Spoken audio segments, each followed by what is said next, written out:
Who knew Takashi Kovacs had a feminine side and wanted to sing a la Jessica Rabbit all along? Hello and welcome to That's a Wrap, the channel where I review TV shows, movies, and movie trailers. Today's TV show that I will be reviewing is the Netflix original Altered Carbon Season 2 Episode 1 titled Phantom Lady. But before I get into my review of this TV series, if you're not familiar, please consider this your spoiler warning. If you're not familiar with the way I review TV shows and movies, I break it down to the good, the bad, the ugly. So for this one, we are going to start off with the ugly. If you're not familiar with the books or familiar with this TV series, basically the concept is that you could die, but there's these things called stacks that basically transfer your consciousness from one body to another body. In this show, they call them sleeves.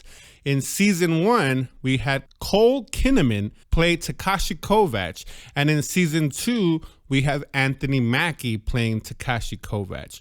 The problem lies in that casting. Both actors have two different acting styles, and Anthony Mackie does nothing, as far as I could see in this episode 1 of season 2, to resemble the mannerisms what Joe Kinnaman did. And because they're two different actors, you wouldn't assume so. In interviews with Anthony Mackie, he said he wanted to make this Takashi his own version. And I think that's what turned a lot of people off for the most part on season 2. But let's not get ahead of ourselves. But that is the ugly part of this series, that there is no continuity in the soul that is Takashi Kovacs. So let's get on to the bad. One of the things that I saw in the bad was the opening, when Takashi's over here playing lounge singer. After the badassness that we saw and were familiar in season 1, for him to just get shot and be taken in so easily was such a turn off, I guess, for the concept of Takashi. So in the first 12 minutes, he gets shot and captured. Take that for what you will. Another thing that I found bad is after season 1, he was going to go look for his love interest, Mrs. Falconer. But it seemed that he stopped doing that and got into this other sleeve, this woman's sleeve. For what reason, we don't know. And according to the show, it's been 30 years since the events in season 1 ended. So I don't understand why his mission was stopped after that emotional ending. It was a plot device for Takashi doing what he did to his sister.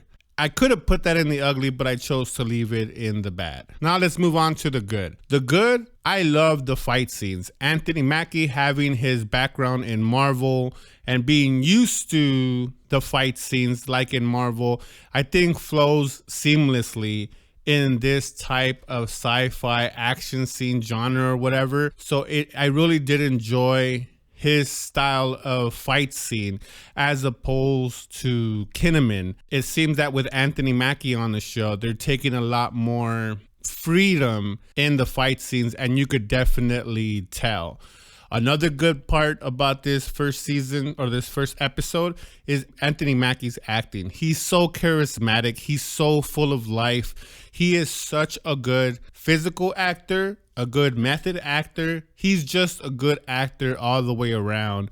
And I enjoy his work. He is so charismatic, and I enjoy seeing his portrayal of Takashi Kovacs as opposed to the Joe Kinnaman. And I know that's a little bit controversial statement because a lot of people like Joel Kinnaman because of what success he brought to season 1, and I think unjustifiably blame Anthony Mackie's addition to this show that caused Netflix to cancel it. I hope everyone by now knows how Netflix operates, and it's by subscribers, and if a show can't bring in subscribers, it gets scrapped. The final thing that I enjoyed about this first episode is seeing our good old boy Poe. He was one of the fan favorites in season 1. I'm glad they brought him back for season 2. The actor that plays Poe hats off to him. He is also charismatic. He also brings life to this series, and having him and Anthony Mackie play off of each other was brilliant and pure gold. Honestly, I was really entertained, and this first episode was very, very enjoyable. But hey, that's my thoughts. I would like to hear your thoughts about this episode. Let me know your thoughts down in the comments. And like always, that's a wrap.